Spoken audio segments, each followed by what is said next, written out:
You've been lied to, over and over again. From childhood, you've been conditioned to believe that failure is something to be ashamed of, that it's proof you're not good enough, that it's the end of the line. And because of that lie, you've lived your life playing defense, afraid to take real shots, terrified to fall. You've been programmed to chase perfection instead of chasing power. You've been trained to fear looking stupid instead of hungering to grow. That's why you're stuck. That's why most people are stuck. Because they're not failing enough. And more importantly, they're not failing better. Look around you. Mediocrity is everywhere. Weak minds worship safety. Cowards disguise it as being realistic. They say, I don't want to take risks, when what they really mean is, I don't want to feel the sting of failure. They'd rather coast through life numb, comfortable, and unnoticed than burn through their mistakes and become unstoppable. But that comfort, that fear-driven hesitation, that's a slow death. You might not feel it now, but over time it eats you alive, not from the outside, but from the inside. Regret becomes your shadow, and every time you play it safe, every time you refuse to try, that regret grows louder. The harsh truth is this: if you're not failing, you're not even trying, you're pretending. You're playing a scripted game someone else wrote for you. You wake up, go through the motions, nod your head when you're told, sit when you're ordered, and hope that somehow life hands you a prize for showing up. But life doesn't reward participation. It rewards domination. And domination only comes to those who are willing to fall, willing to bleed, willing to keep going when it looks like they're losing, because they know that loss isn't the end, it's information. Failure is feedback. It's not rejection, it's a brutal but honest mirror. It shows you who you really are, not who you pretend to be. That's why most people avoid it, because they're scared of seeing the truth. They don't want to know how weak their mindset really is. They don't want to confront the fact that they're soft, lazy, entitled, so they stay in their tiny bubbles and call it peace. But that's not peace, that's slavery to your fear, that's self-imprisonment. And you'll never be free until you stop running from failure and start facing it head on. Let me explain something you weren't taught in school. Real strength is built through repeated destruction. You try, you fall, you learn. You build, it breaks. You rebuild stronger. You take hits, you get smarter. That's the process. That's the price of greatness. You don't become powerful because everything went right. You become powerful because everything went wrong, and you refuse to break. You refuse to stay down. You refuse to accept the version of yourself that failed. You demanded evolution. You want to know how warriors are made. They're made through chaos, through pressure, through relentless confrontation with their limits. If you haven't been pushed to your edge, how can you know what you're made of? If you've never been humiliated, never been told you're not good enough, never stared defeat in the face, then you haven't even met the strongest version of yourself yet. You're still a draft. You're still soft clay. Only fire hardens you into a weapon. Most people never become that weapon. They fail once and it scars them for life. They don't analyze the loss. They internalize it. They make it personal. I failed, so I must be a failure.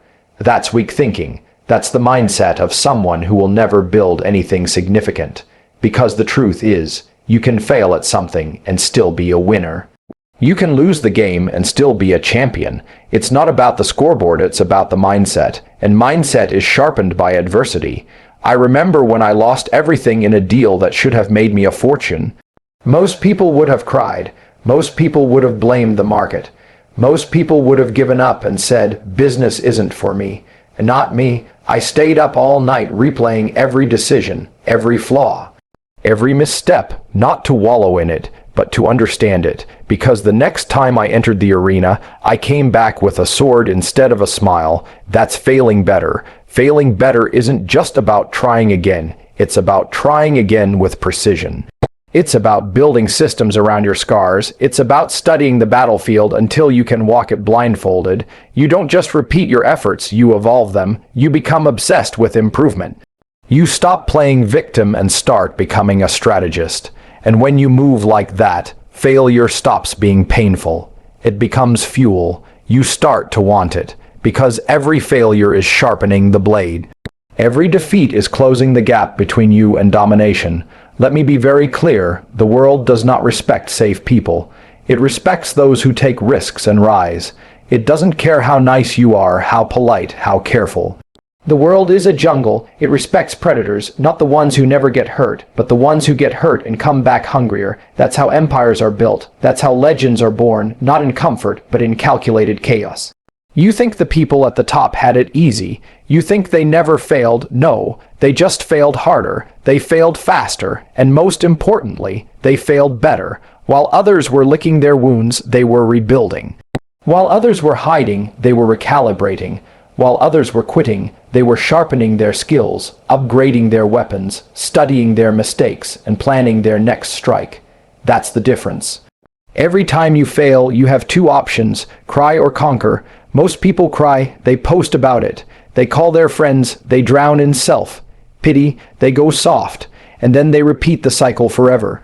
But the real ones, the rare ones, they feel the pain and then they use it. They weaponize it. They turn it into obsession, into action, into domination, because they understand that failure isn't the enemy, it's the forge.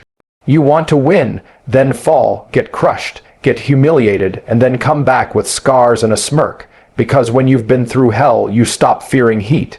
When you've faced failure and survived, nothing else rattles you. That's what makes you dangerous. There is power in being unafraid to lose.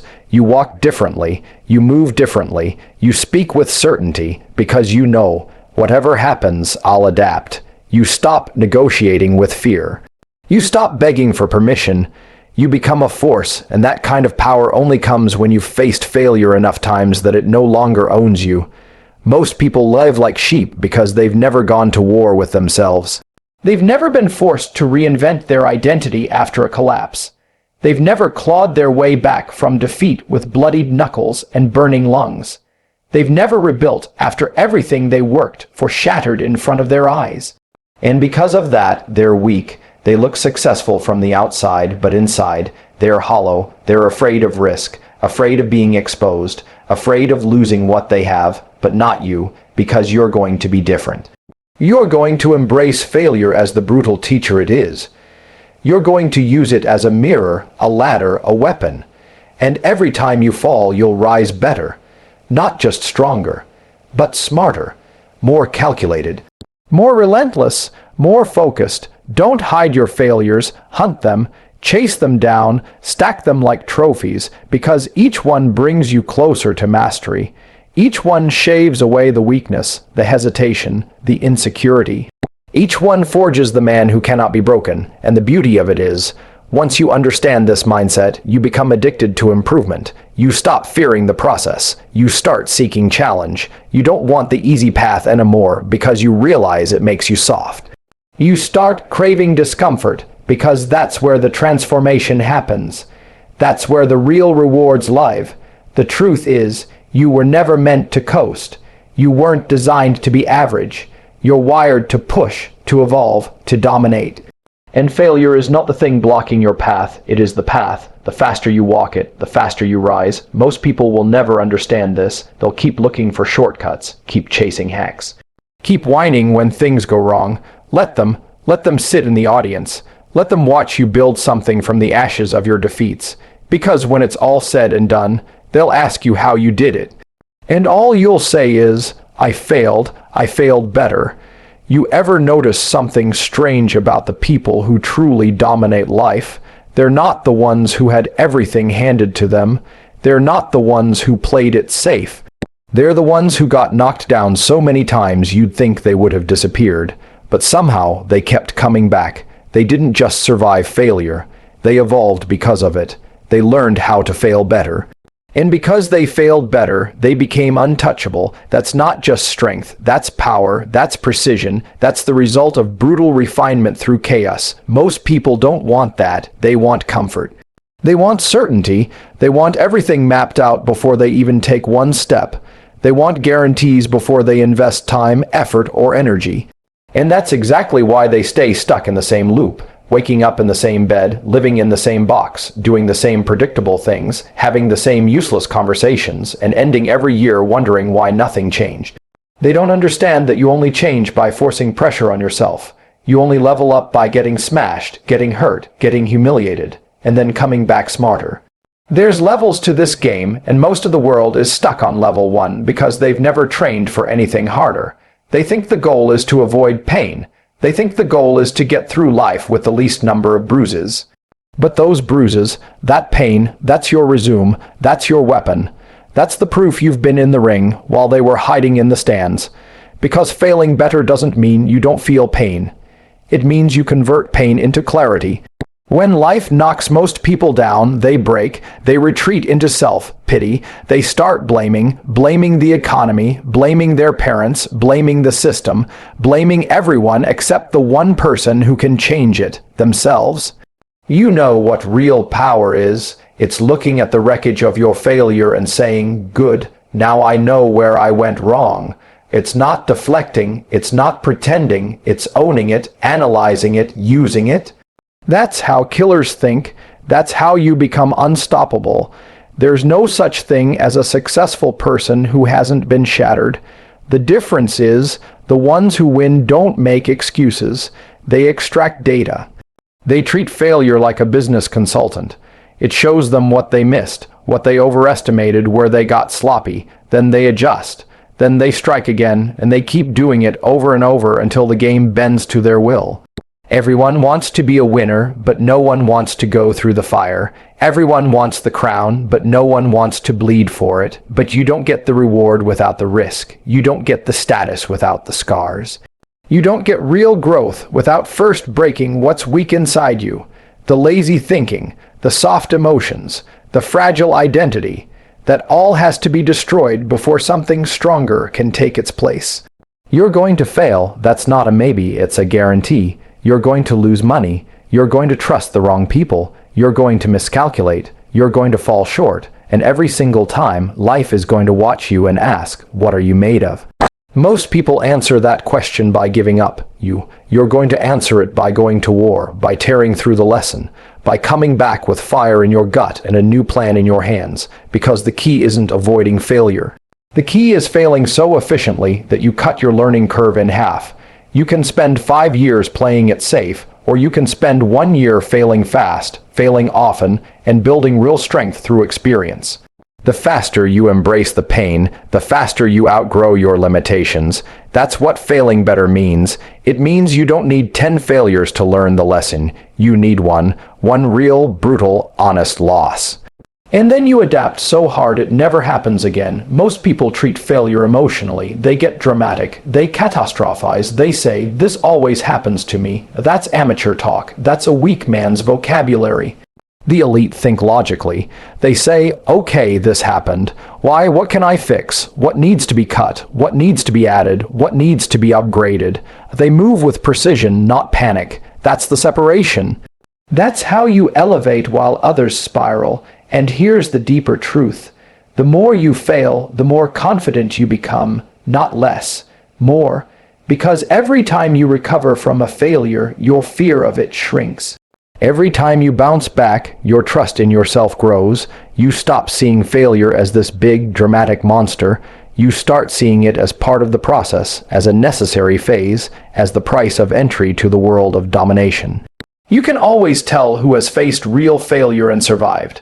They don't flinch anymore. They're calm under pressure. They don't overreact. They've been burned before and came out of it stronger. They've already lived through worst-case scenarios.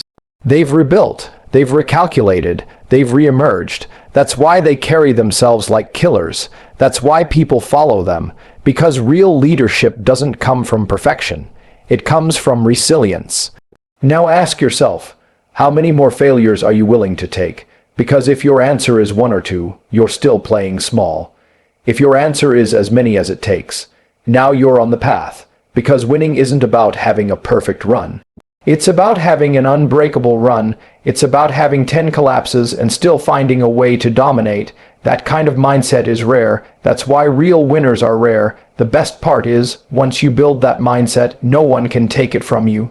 They can take your money, they can take your position, they can shut down your company, but they can't take the skill set. They can't take the experience. They can't take the lessons you've carved into your soul through failure. You can lose it all and still come back faster than before, because now you've got the blueprint. That's what makes you dangerous. That's what makes you inevitable. And let's talk about the pain, because it's real. No sugar coating it. Failure hurts, it's humiliating. It can make you question everything.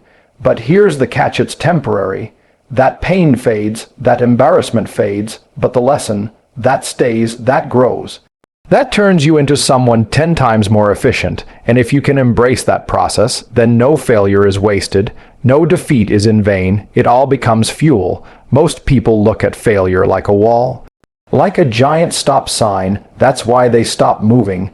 But if you look closely, every failure is actually a door. It's not locked, it's just heavy, it's just inconvenient, and you have to be the kind of person who's willing to push it open. Most won't. They'll turn around, they'll settle. They'll tell themselves lies about why it wasn't meant to be. But you keep pushing. That's how you win. You have to get addicted to the pursuit, not just the outcome. You have to love the grind, love the correction, love the sharpening. That's how warriors are made. They don't pray for an easier life. They demand to become better soldiers, stronger men, sharper thinkers, faster movers. And when you adopt that mindset, the failures start to serve you instead of scare you. No one gets out of this without scars, but the ones who wear them with pride, the ones who turn those scars into blueprints, that's who becomes untouchable. Because there comes a point where you failed so well, so many times, that you become unpredictable.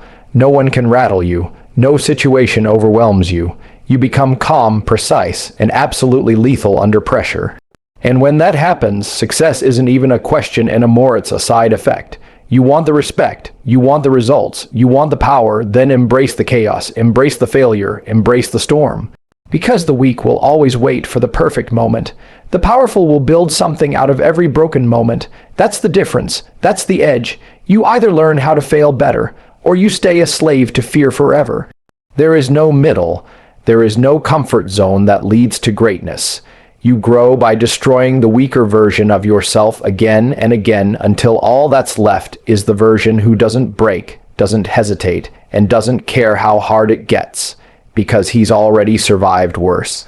That's your job, that's your mission, to fail with fire in your eyes, to fail with strategy, to fail with the hunger to return stronger. Every loss is a test, every collapse is a challenge, and you either use it or you lose yourself. There is no other way. Fail better or fail forever. So here's the truth you can't ignore. Failure isn't your enemy, weakness is.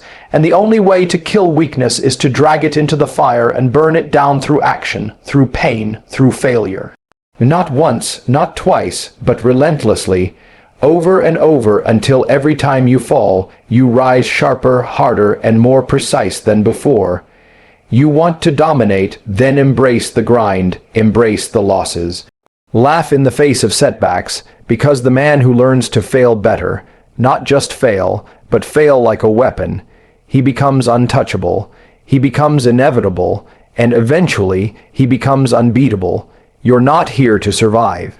You're not here to blend in, you're here to build yourself into something unshakable. So stop fearing failure, start using it, let the world try to knock you down, because every time you rise, you're becoming the version of you that no one can stop. Fail better, rise stronger, and never stop until the world has no choice but to move out of your way.